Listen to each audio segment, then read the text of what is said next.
Islamic بیان سننے کے لیے ہمارے چینل کو سبسکرائب ضرور کریں اور بیل آئیکن کو ضرور پریس کریں تاکہ نیکسٹ ویڈیو آپ تک پہنچ سکے۔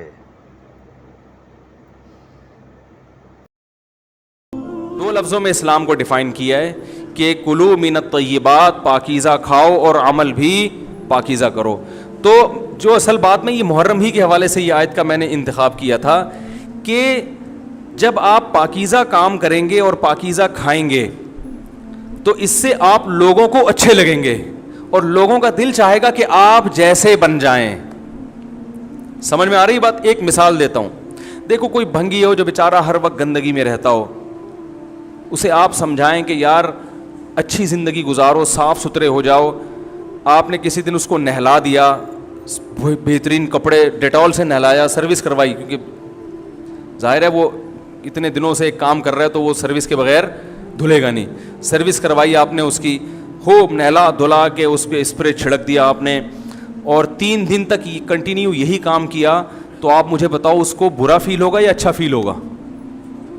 کہے گا یار بڑا مزہ آیا۔ اس کے دل میں اپنے کام سے نفرت پیدا ہونا شروع ہو جائے گی۔ تو اچھی چیز میں، اچھی طہارت میں، پاکی میں اللہ نے اٹریکشن رکھی ہے۔ جیسے صاف ستھرا آدمی اچھا لگتا ہے یا گندا اچھا لگتا ہے؟ صاف ستھرا اچھا لگتا ہے۔ تو صاف ستھرے اعمال والا بھی انسان کو اچھا لگتا ہے۔ تو اللہ تعالیٰ نے اسلام کو جو ڈیفائن کیا 2 لفظوں میں، اچھا کھاؤ اور عمل اچھا کرو، کیا مطلب؟ ایسا کام کرو کہ غیر مسلم تمہاری طرف مائل ہوں کہ یار یہ بڑے اچھے ہیں۔ تو کوئی ایسی رسم اسلام میں جس کو دیکھ کر وحشت ہوتی ہو، اس کا مطلب ہے وہ اسلام، بولو بھائی، نہیں ہے۔ کوئی بھی آپ ایسا عمل کر رہے ہیں، لیبل اسلام کا لگا رہے ہیں، مگر اسے دیکھ کر غیر مسلم کو گھنٹوں گھنٹوں سمجھانا پڑتا ہے یہ کیوں ہو رہا ہے، اس کا مطلب ہے کہ یہ اسلام، بولو نا بھائی، نہیں ہے۔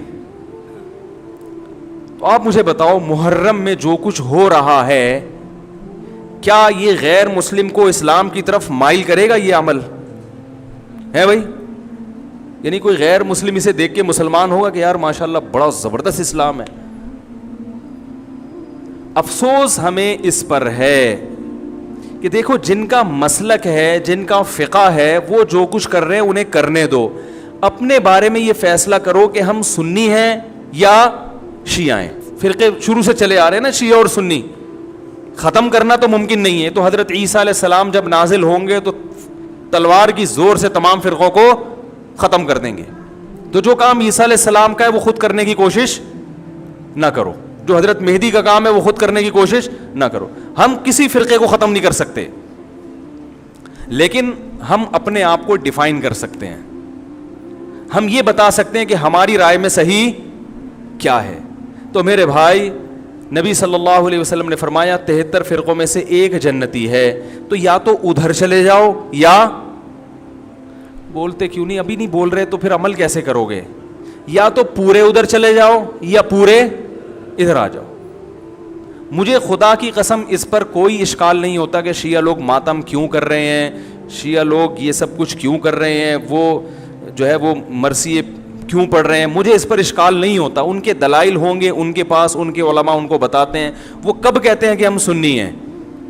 وہ کب کہتے ہیں کہ ہم صحابہ کو حجت سمجھتے ہیں؟ ایک چیز کا انہوں نے دعویٰ ہی نہیں کیا، تو ہم ان پر وہ کیوں تھوپے ان کے سر پہ؟ لیکن میں آپ کی بات کر رہا ہوں، میں ان لوگوں کی بات کر رہا ہوں جو اپنے آپ کو سنی کہتے ہیں۔ تو بھائی پھر سنی ہو تو جو اہل سنت والجماعت کے جو چاروں مکاتب فکر ہیں، حنفی، مالکی، شافعی، حنبلی، اہل سنت کے ہیں نا، ان کی کتابوں میں کہیں بھی اس طرح کی کوئی چیز، بولو بھائی، نہیں ہے۔ ماتم کرنا اہل سنت کے ہاں جائز نہیں ہے۔ نبی صلی اللہ علیہ وسلم نے میت پر چیخو پکار کرنے کو حرام قرار دیا ہے۔ نوحہ کو جو میت پہ رونا پیٹنا ہوتا ہے، گریبان چاک کرنا، اس عمل پر آپ صلی اللہ علیہ وسلم نے لعنت فرمائی ہے۔ صحیح بخاری، صحیح مسلم کی حدیثیں ہیں۔ حضرت جعفر طیار رضی اللہ تعالی عنہ نبی کے سگے چچا زاد بھائی میدان جنگ میں شہید ہوئے، 4 بیویاں بیوہ ہوئی ہیں، چھوٹے چھوٹے بچے یتیم ہو گئے۔ آپ نے ان کی بیویوں کو زور سے رونے کی اجازت نہیں دی. اتنا غضبناک ہوئے جب وہ باز نہیں آئے, آپ نے فرمایا ان کے منہ پہ خاک پھینک دو. حالانکہ بیوہ ہوئی ہیں, قابل ترس ہیں, لیکن چیخ کے رونے کی اجازت, حالانکہ وہ تو اہل بیت میں سے تھے. حضرت جعفر طیار ظلماً شہید ہوئے تھے. ہماری نظر میں حضرت حسین رضی اللہ تعالی عنہ کا قتل کربلا میں یہ تاریخ کا بدترین ظلم, اس لیے بدترین ظلم کہ آپ غیر مسلموں کے ہاتھوں شہید نہیں ہوئے, بلکہ ان لوگوں کے ہاتھوں شہید ہوئے جو اپنے آپ کو مسلمان کہتے تھے, اور مسلمانوں کی قیادت اس وقت ان کے ہاتھ میں تھی, حکومت ان کے ہاتھ میں تھی.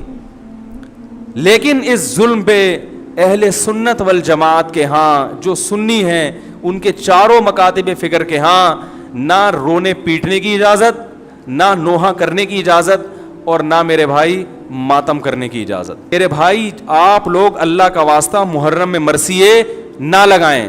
ہر گاڑی میں کوئی نوحہ چل رہا ہے, کوئی شیعہ ہے تو ٹھیک ہے وہ کرے, سنیوں پہ یہ کام زیب نہیں دیتا, کیونکہ یہ منافقت ہے. پتہ ہی نہیں چل رہا آپ ادھر ہو یا آپ ادھر ہو, آپ کا مسلک کہیں نہیں پتہ چل رہا. ہمیں ایک مسلک کو فالو کرو. ہمارے ہاں محرم منحوس مہینہ نہیں ہے, ہمارے ہاں محترم مہینہ ہے, مبارک مہینہ ہے. امہات المومنین میں سے بعض کی اس مہینے میں شادی ہوئی ہے. ہم شہادت کو نحوست نہیں سمجھتے. 10 محرم پہلے سے مبارک تھا, حضرت حسین کی شہادت کی وجہ سے اور مبارک بن گیا, منحوس نہیں بنا. شہادت مبارک عمل ہے, منحوس نہیں ہے. ہم اس مہینے میں کالے کپڑے نہیں پہنیں گے, ہم اس مہینے میں خوشیاں منانے کو جائز سمجھتے ہیں. لوگ کہتے ہیں ان کو حسین سے محبت نہیں ہے. محبت کا جو طریقہ حسین نے بتایا اس طریقے پہ عمل کرنا حسین سے محبت ہے. جو طریقہ حسین سے ثابت نہیں ہے اس طریقے پہ محرم کو منانا یہ محبت کا طریقہ ہماری رائے میں نہیں ہے. سمجھ میں آ رہی ہے بات کہ نہیں آ رہی ہے؟ اور ایک میں وضاحت کر کے بیان کو ختم کروں. بھائی یہ کوشش کریں گے نا اس کی, محرم نہ منحوس مہینہ ہے, نہ اس میں بلائیں نازل ہوتی ہیں, اس میں خوشیاں منانا بھی جائز ہے, اس میں نکاح کرنا شادی کرنا بھی درست ہے. یہ جو مشہور ہے محرم کی شادی ناکام ہوتی ہے 100% غلط ہے. جو شیعہ حضرات ہیں وہ بچیں اس سے. ہمارے ہاں یہ بالکل اس کی اجازت ہے, آپ محرم میں نکاح بھی کریں, محرم میں آپ اپنے بچوں کا عقیقہ بھی کریں, آپ اس جو ہے جو بھی خوشیاں ہیں آپ اس کی کریں, تاکہ اسلام کا جو رخ ہے نا, اسلام میں کوئی مہینہ منحوس نہیں ہے, تاکہ غیر مسلموں کے سامنے کم از کم ہماری طرف سے جو اسلام پیش ہو وہ یہ والا ہو, ان کی طرف سے وہ والا ہو.